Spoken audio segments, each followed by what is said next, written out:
Hi, dear viewers. This is the latest episode of the Free Marketeers podcast.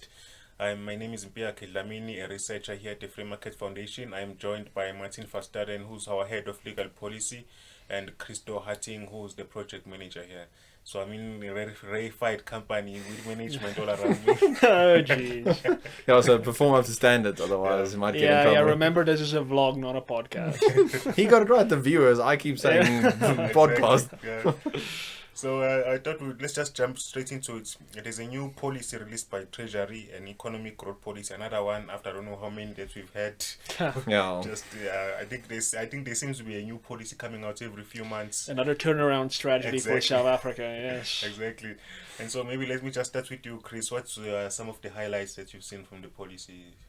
I know you were reading it. So I've read about a quarter of it now. Yeah. So I'm planning on reading the whole thing in depth, hopefully producing some sort of report or articles or something from it that we can comment in depth. I think it's always important to engage on everything government puts out, on a detailed basis. Yeah. That's part of our analysis. Yeah. The biggest thing that has stood out so far is talk of reviving or bringing back the red tape reduction bill. Yeah. So for small businesses especially. The language of the policy document now in general seems to be on a focus on reducing regulations for small business. There's an acknowledgement of how important small business is for South Africa and economic growth in general all over the world. So there seems to be some sort of, I don't know if you can call it an awakening, an epiphany. I know it's just in words, so we'll have to see if they implement actual policies. But the right notes are being sounded. So it's like the analogy of an orchestra, it sounds very nice at the moment. We don't know if the people playing it are believing in what they're playing, if they're actually going to follow through on it and act on it. But I am hopeful. I'm sure that there'll be other stuff that comes out maybe in a week. Maybe someone high up in government will contradict what has been said, or someone will come down on the finance minister. But to his credit, and I think we should take cognizance of context and all this sort of stuff. I know that we want a huge reduction in spending and regulations, all this stuff, but this is in some way at least in the right direction. Maybe I'm being too hopeful. Maybe government, all the recent news has battered me to the point where I'm just grasping for anything and they'll disappoint me as they tend to do. But for now I'm hopeful, and let's see if any true policy implementation comes from it. And Martin, I thought it was interesting, just some of the comments that we've seen, especially from the COSATU, the Communist Party, just like some of the most intense language, like this is the end of the world. What do you think about that kind of reaction? Well, look, I think we expected it. Yeah. I definitely expected it. I think that the whole policy statement is probably only something that represents the views of Tito Mboweni. We need to remember, if we talk about context, that this has come about in the midst of expropriation without compensation, NHI, multitudes of other bills and regulations being pushed through. So if this came out, for example, in early 2018 when President Ramaphosa was talking about his new dawn, I would have thought, wow, geez, this guy is serious about what's happening now. But the new dawn ended up having been a series of more interventions. False dawn. It's more of the same dawn, I guess. And now I think the finance minister, who has been quite, almost want to say radical, but he's been saying some of the right things about state-owned enterprises. He's been making the right noises. So to me, this is almost Tito Mboweni saying, this is my manifesto for growth in South Africa. I think the cabinet is absolutely going to reject this whole idea because of the reaction we've seen from the two alliance partners, COSATU and the SACP. And I mean, it would make no sense, for example, if the health minister supported this, but in another breath supported the NHI. So I don't think, unfortunately, I don't think this is going to happen. But again, I'm the cynic in the group. I don't think we're going to get much out of this. Maybe it will start a conversation. I think maybe that's something we may be hopeful about, to show, okay, there are even people in government who broadly agree with the things that the Free Market Foundation has been saying for decades. And maybe it's time to talk about it. Out of this policy itself, I don't see any policy change happening. And I mean, he also doesn't go far enough. And I mean, of course he doesn't, but what we would have wanted him to say at the forefront, like at the very top, should say, immediately abandon expropriation without compensation, because with that, you don't even talk about growth anymore. immediately abandon NHI. Maybe that's not as important, but it's still quite important. I think it is. And then, of course, I mean, Tito Mboweni is the man who gave us the labor laws. Now, I don't know if anyone has read maybe up to the labor laws point in his report, but in his proposals, but I don't think he is saying we need to get rid of the Labor Relations Act. Out of what I've seen, there is one thing about possibly exempting a small business from sectoral collective bargaining, rather. So that would be a very good thing. Yeah, so that's what the Free Market Foundation fought for in our 2014 case in the High Court. We said small businesses, or not small businesses, but non-parties to collective agreements should be allowed to not comply, and we lost the case, although we think that the principle that was set in the case was good for us. Now, if the minister noticed this is great. If we can get that across, then we are on our way to solving the problem, although now with the national minimum wage, that problem won't be solved, because in the past we only had sectoral minimum wages.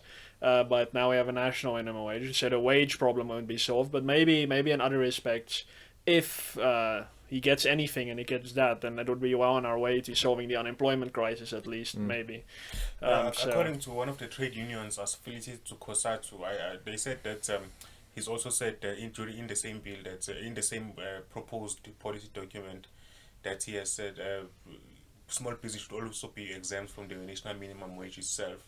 So they were furious about this. They even said that this is because of the Free Market Foundation. Yeah, well, we're living there rent free, guys. It's excellent how the unions keep thinking we are the puppet masters behind anything free market related. I thought we were controlling the South African economy. Oh, sorry, man. Sorry to break that. Didn't you know? That illusion. Jeez. Oh, I haven't told you yet. Oh, yeah, thanks, man. Where's my private jet? Yeah, no, I mean, so the minimum wage already has something that they call an exemption in it. So what the unions keep saying is, oh, why do we need to talk about this? There is an exemption for small businesses. It's not. Yeah. It's a discount. Yeah. It's a 10% discount that you can apply for and probably won't get. Yeah. But like 10% is nothing. You need to get a real exemption. And if the minister obviously can get us an exemption for small businesses, like a presumed exemption rather than something you apply for, that would be brilliant. No, I agree with you 100%, Martin. I mean, just on the 10% exemption, it's ridiculous, because all it does is take the national minimum wage from 3,500 rands and make it range from 3,150 to 3,500 rands. So it's just it doesn't change anything. And on your point about a presumption of no regulation, this seems to be what is being driven towards. I mean, of course, there's still plenty of bad things. This is the interesting about South Africa. In any other context, in any other country, you could have a policy document that is seen as fairly interventionist. I mean, the current policy document would be something that a Bernie Sanders or Barack Obama would come up with in the USA, and Republicans would freak out. But in South Africa, it's like, very free market. The wrong people freak out, and then we are the ones who are sort of like welcoming it. Do you mean the Republicans are going to freak out because it's not imposing enough controls? Yes. There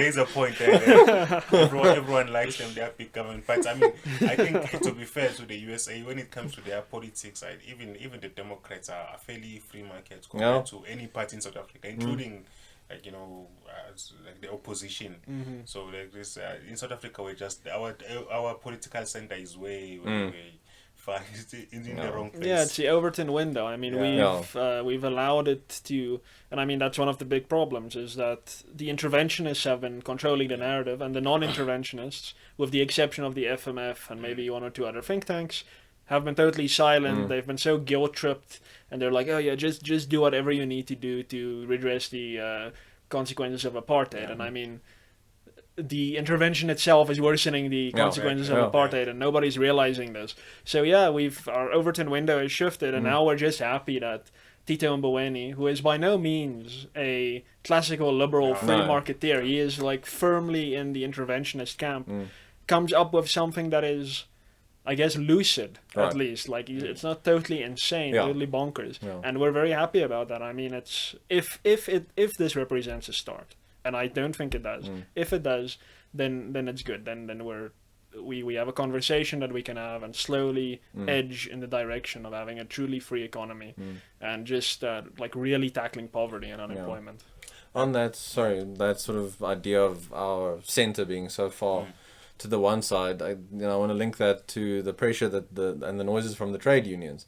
They served a very good and important and I think moral function during apartheid. They were a voice for many oppressed people in this country's history. But now the sort of the philosophy and the ideas they believe in is to the detriment of the people they're supposed to represent. So they need to also be aware that it's not, that we're post 1994 now.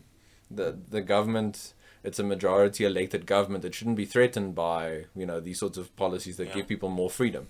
Why are you afraid of people being able to make their own decisions? Like, what do you think of people's agency and them as human beings? Like, you should really question yourself on that. If you're making noise about this policy document, whether it's going to get implemented or not, the fact that you're so against it indicates something about your view of your fellow human beings. Yes. So I hope that not that there will be, but hopefully there'll be some sort of introspection at some point. Yeah, hopefully. For me, it's the most interesting thing about the proposal is the commitment to evidence-based policy making, like introducing elements of the scientific method. I mean, experimentation. Well, on that, okay, let's link that now to the NHI because it's come out, and I know we didn't really plan on the NHI, but just as an example, sorry viewers, we talk about this every week, but this is one example. So I think the minister and a few others have said, Olive Shoshana as well, so people high up in the health Department of Health, they said that universal health coverage programs in other countries, they were much worse off economically when they implemented this, and now they're better off, and they use Japan as the example. So that thing of policies based and scientific stuff, I think that's great in the scientific method, but those facts and things can also be twisted. Correlation and causation. Well, this is the thing. You can there's a difference between what is real science and what is just garbage science. Which one would they prefer? That's the question. That's the thing. This is why I'm saying, like, for example, if you're talking about having evidence-based policymaking, it's not just enough. It's not enough to just only look at case studies from other countries. You should look at your own economy, and you should try. Like, models should be the last thing you look at, because models always have inherent biases. Right. They always they depend on past information. They represent what you knew in the past, not what you know now. And so that's I don't think, like, the minimum wage, for example, it was based it was argued on the basis of the results of a model, and now this is that's where you get problems. If you want real evidence-based policy making, you do what is suggested in this policy proposal.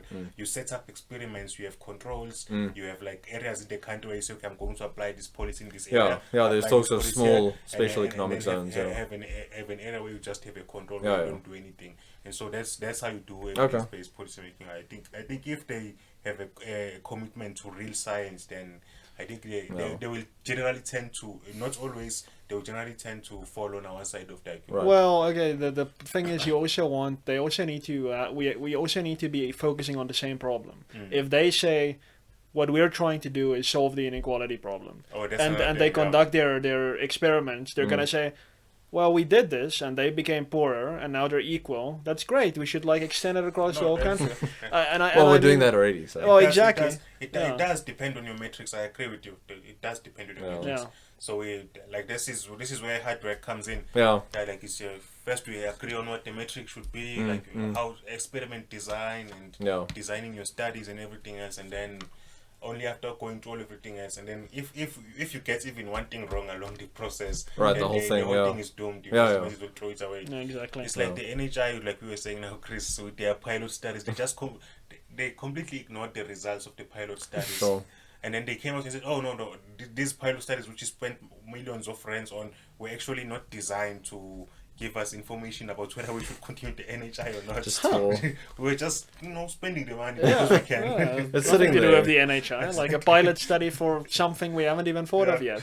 Isn't that Keynesian economics? You need to spend money to make money or something like that. You spend yourself out of poverty. There we go. That's the one now. But I think I think that we can say a lot more about this policy, but I think we should need to move on. I heard there were some interesting news around SAX, Chris. the South African Express and not being able to use airports, some of the airports in the country. What else is new? I mentioned this on my vlog yesterday. I hope some of the viewers have managed to watch that, but if you haven't yet, so just the context. So on Tuesday, news came out, Tuesday and Wednesday, that South African Express had been grounded by AXA, the airports company of South Africa, due to operational reasons. Now, in the context of AXA, operational reasons, that would involve financial problems, like non-payment of services. Has that been confirmed? That's just in their context. So if it were safety concerns, it would be another airline body. Yeah. So I wanted to make sure on that. So this, we can only speculate for now, but with anything with an SOE in South Africa, we've become used to it being financial issues and safety concerns. Yeah. This seems to be another financial concern. SA Express has received bailouts in the past, just like SAA, Eskom, the list goes on and on. We've put out statements on SA Express in the last month or so. For those of you who haven't read those yet, please find them on the website and get more numbers there. But yeah, it looks like the matter is still unresolved between SA Express and AXA. I also read that this isn't directly correlated, but Minister Mboweni denied a 200 million rand government guaranteed loan to SA Express, and to me it's a very good precedent. I mean, he might then change that next week and again say, okay, no, we'll help you after all. But at least to me that signals to local and foreign investors, we're trying something with our SOEs. We're looking for some sort of accountability. Yeah, and just on that point, Chris, I think it will actually be a good test of the first thing we're talking about now, the prospects of this policy. If he doesn't buckle when it comes to guarantees and subsidies for state-owned companies, then I think it's more likely that his policy initiative will succeed. But if he gives up on this, something as relatively easy as not bailing out SOEs, then we can. I think we can safely say it's dead in the water. The problem comes in that he may be threatened. Like they'll say, well, either you roll it back or you're unemployed. And I mean that's the one thing that I think may trip him up. Like he may actually believe that we need some fiscal discipline, but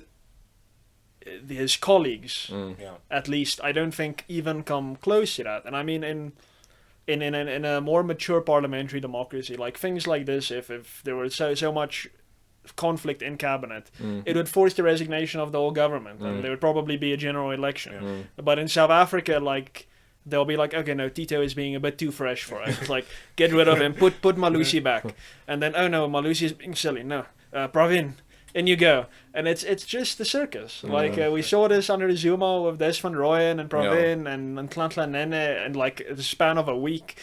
So yeah, I mean I think it's good that we have this one. It's almost a champion in government, but we need to recognize that he is in an extremely precarious position. I was supposed to say that it's none of this happens without the president's support. That's just the facts.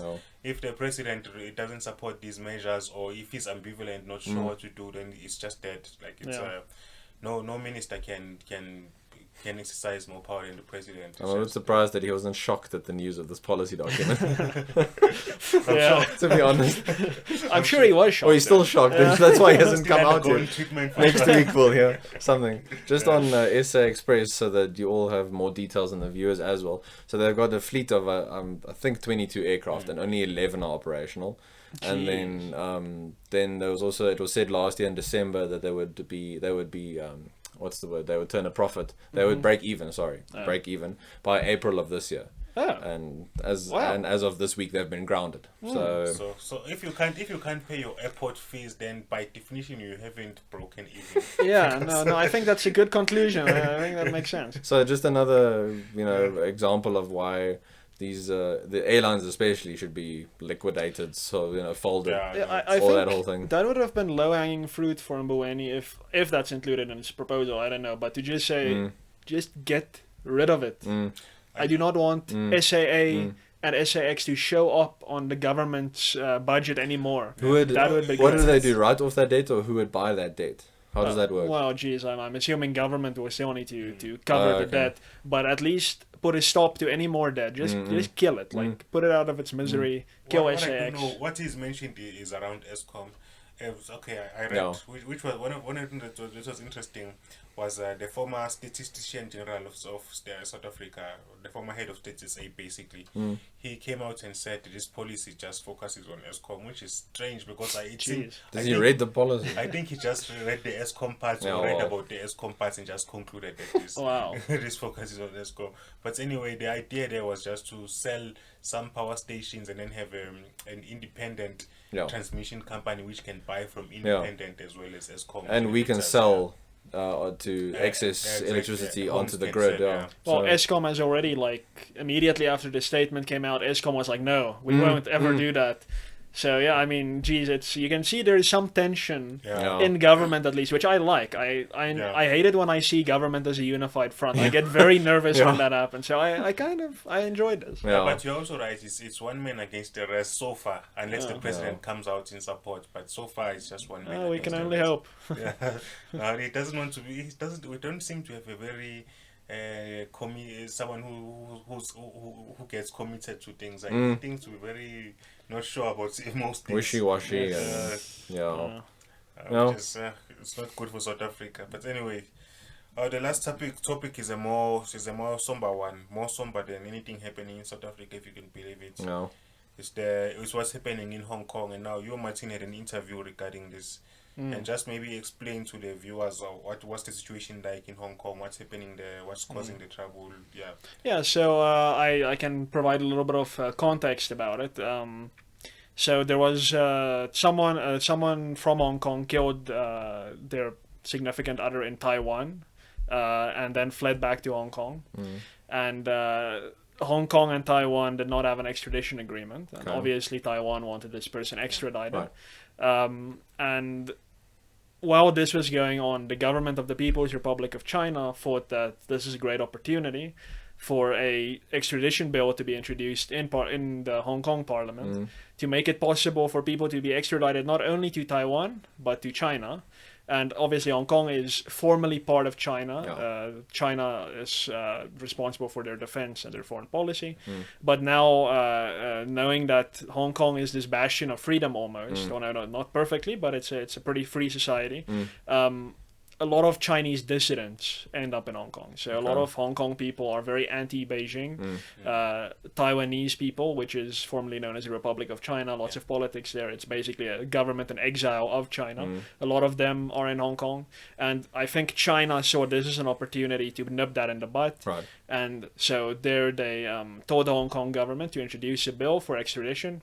And of course, all hell broke loose, rightfully so. The Hong Kong human rights groups and commercial groups saw this as a very thinly veiled attempt to assert more control over Hong Kong by China. And that led to the protests. And thankfully, a few months thereafter, this is now already a few months ago, the extradition bill was shelved. Because, I mean, the turnout for these protests have been staggering. It's like 2 million out of a population of something like, 7 million, 8 million people? That is insane. Turnout for protests against these interventions. So that's been shelved, but the protests have been ongoing. And now to me, that indicates that there's a deeper problem here. And that is that China has been progressively since 1997, I believe, 1998, when Hong Kong was handed over by Britain, its former colonial owner, to China. China has been slowly and progressively undermining democracy, undermining rights. So I think the protests themselves are against a bigger problem, and then I think the protesters are basically saying, back off, China. Like, this is our place. The agreement with Britain and China was Hong Kong for Hong Kongers by Hong Kongers. It'll be politically part of China, but we get to make our own decisions. China has not upheld its part of this agreement. And now, unfortunately, yesterday, China deployed its military into Hong Kong. Now they say it's a troop rotation, so it's something that happens every now and then, and they're training for something. And so obviously nobody's buying this, but I don't think there's been any clashes between the military and the protesters yet. Obviously there's been a lot of police brutality. But now we'll see what happens. Although I think it's quite clear whose side morally we should be on to be on the so-called right side of history. And that is obviously the people of Hong Kong. They have more individual liberty. They have more economic liberty, perhaps the most in the world on some measures. and they want to defend their freedom jealously, and they should. No. And I think to an extent we should give them our moral support. And at least as South Africans, we need to try and I don't know how, but make sure our bloody government does not put out a statement saying that they support Beijing in this thing, just like we are still supporting the criminal terrorist Maduro government in China. It's shameful, and I really hope we don't make the same mistake with Hong Kong. Yeah, I know it's easier for us to make the argument not for them not to support Maduro. When it comes to China, it's much harder because of the economics. Well, even on that, wasn't there talk with the IMF bailout recently, and then China also. Was it them who said they wouldn't? Yeah, so was it China or Japan? I think it was China. It was China. Yeah. So I think Japan as well. Both of them. Oh, really? okay. So but the idea is always like from the naysayers. Yes. When people say we were going to need an IMF bailout, they say no. The IMF is evil Western-backed capital. We'll just go to the Russians or the Chinese. It's fine. They won't force us into these silly structural readjustment programs. And then China was like, actually, No. by the way. No.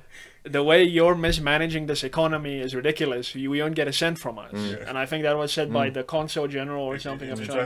I think it was the actual ambassador. Yeah. I think the Japanese person was someone really a little bit lower down the line. But in case of China, it was like the ambassador himself, which was... It's good. Good. It was unprecedented. I mean, even Western ambassadors won't speak that openly. Imagine now, China is like the most... when it comes to diplomacy, they're the most careful, reserved country. And then for them to come out and say that means we must be in really big trouble. Yeah. They must be really worried that their investments they've sunk into ESCOM and all this. So I hope so. It's risk. They have reason to be concerned. I mean, I won't lie. So I think they've been talking to the government behind the scenes and saying, okay, by this date you'll implement reforms, and then the date comes and then there's no reform. Well, I think at some point it's like maybe it's the Chinese people government who went to Mboweni and said, hey man, here's a document for you, just push for it, we'll make sure you don't get fired.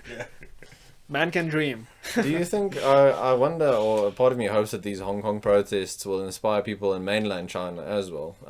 I think we underestimate the sort of economic miracle that has happened in China in the last 10-15 years from where they were, relatively speaking, and the little reforms that they have implemented, how massively their wealth has exploded, just goes to show you capitalism isn't just for the West, it's for the wherever it's implemented, people are going to be successful. But I hope that this sort of thing can show the people of China, well, stand up to your own government as well. The funny thing is China learned this from Hong Kong. So like when Hong Kong has been the freest country in the world, I think since the 1990s, I'm not sure. And it was only after China saw how big of a success it is that they created these special economic zones. And I mean, some arguments say that the special economic zones in China are even freer than Hong Kong, economically. Like, the government doesn't know what's going on economically in the SEZs. So that's interesting, and I think China learned that from Hong Kong. And now, I mean, bizarrely, they're attacking almost the goose that laid the golden eggs. And I mean, there's still an argument that Hong Kong is the gateway to China for investment, banking, and so forth. So a lot of China's government money comes from Hong Kong, and now they're doing this. But yes, I think if this could inspire like similar movements, especially in the SEZs, where I think like tens of millions of people live, hundreds of millions maybe, that would be excellent. But there's always Tiananmen Square in the back of people's minds, and if you test the Chinese government, they will mow you down. And maybe it's not something to be afraid of anymore. Just do something. Even more recently, there's been the mass detention of Uyghur Muslims.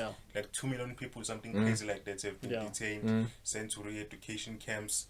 So the Chinese government on the mainland, they know that no one in the West is going to mind so much. I mean, it's good that we all care about Hong Kong. They do like a lot of brutal stuff on the mainland, and I think it doesn't get as much attention as what happens in Hong Kong. That's what it should. Even Tibet. I mean, it's supposed to be an autonomous region of its own self-government, but there's a puppet government in Tibet now, and the real Tibetan people are basically in exile in India. So there's a lot of stuff happening in mainland China which we don't really notice. In Tibet also, like it's terrible. There, what's happening is that the Chinese are moving in taking over tablets, basically replacing the population of Tibet, such that in a few years time it will basically be just all ethnic Han Chinese. Yeah, and it's not immigration. It's not immigration. Actively the government saying you are gonna go there now. Or you're a dissident and then you have to leave the country, and someone comes from China, takes your property. It's all. Yeah, I hope China can start to learn the right things, and maybe. I don't know, but I think something needs to happen there, and it can't just be that everyone in the world says China is important for trade and our economies. We're just going to let them go, and they have nuclear weapons. At some point, someone has to stand up. No, you need to decide on your own sort of scale of values. Do you negotiate with dictatorships or not? Wouldn't a better way to bring down a dictatorship be to freeze it out? Like what Reagan did pretty much with the USSR. Isn't that a more effective kind of thing? This whole diplomacy thing of like engaging as equals. You're almost giving them your validation. You're saying, oh, you're worthy of my attention and speaking to me as an equal. No, you're but even as far as like ordinary condemnations go, as a free marketeer, to an extent, we have a very, it's a difficult thing to balance out. We say we should not punish the people with sanctions and embargoes. So don't do anything that harms trade. But like sometimes you ask these governments, you're like, look at what they're doing. At least condemn them. But then the immediate response is, but the trade. The trade. It's like, no. Don't sanction them. But say this is morally unacceptable. You don't want to talk to the Chinese government. And something that can absolutely be done is you can seize the assets of the Chinese government. You can disallow the diplomats in your country. Now, the ball will then be in China's court whether it still allows trade with your country. It can. But at least you're taking some kind of moral action here. And I think that has been done throughout history at some junctures. But there's this constant say, no, but the trade. No.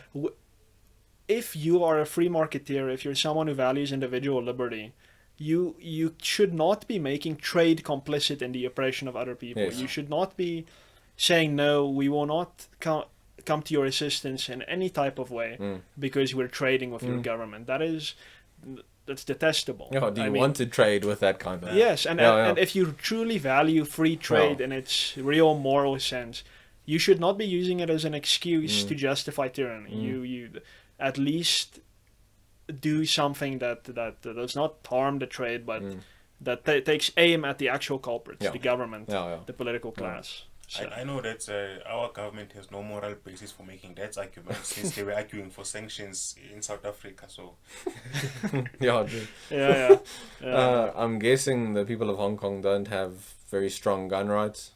None at all. Okay. None at all. No. So I think it's bad. That's another important point that Chris is raising there. And that doesn't mean that what did you say? Correlation equals causation, but an armed populace is a lot more difficult to oppress than they would think a bit about it. That one is a pretty strong correlation. I can't remember a single instance of an authoritarian government that became authoritarian without like taking guns from everyone. It's always like take guns from everyone and then become authoritarian. And I think that's something to look forward to. I mean, if I was a gun owner personally and the government said, okay, everyone should give up their own gun, I would just dig a hole in my backyard, put the gun there, and then go file a this is on video, right? So. As a law-abiding lawyer in South Africa, I cannot support who believes in the rule of law. What Mpiyakhe Dhlamini has just said. Can you support immoral laws? Exactly. You believe in the rule of law, Matip. So, because if they what does support mean? If they amend the Constitution to allow for expropriation without compensation, then it's in the Constitution, so it's fine, right? I don't support the laws, but as a lawyer, I have some level of obligation to remind the viewers that adhering to the law is probably in their own self-interest. I remember this was... This is a proper debate for another episode, I think. Appendix 7ZBE of the American Declaration of Independence. Oh, wow. We'll do like a 3-hour deep dive into this whole issue. I know, we should talk about it sometime. In one of our more philosophical What is the law? I love that. I think it should be a good discussion in one of our more philosophical things. But I think for now, for today we are done. I wish we could go on long. I've really enjoyed this one. we'll see you next week. And I don't know if anyone wants to say anything. Yeah, let me just let the viewers know where to follow the Free Market Foundation. So, as always, please remember to subscribe to this YouTube channel. It's a big red button right under the video. Follow us on Twitter, that is at FMF South Africa, one word. Like us on Facebook, that is Free Market Foundation South Africa, or in the URL facebook.com/FMFSA. And remember to please visit our website, www.freemarketfoundation.com. Thank you for tuning in, and we'll see you again next week. Cheers. Sure.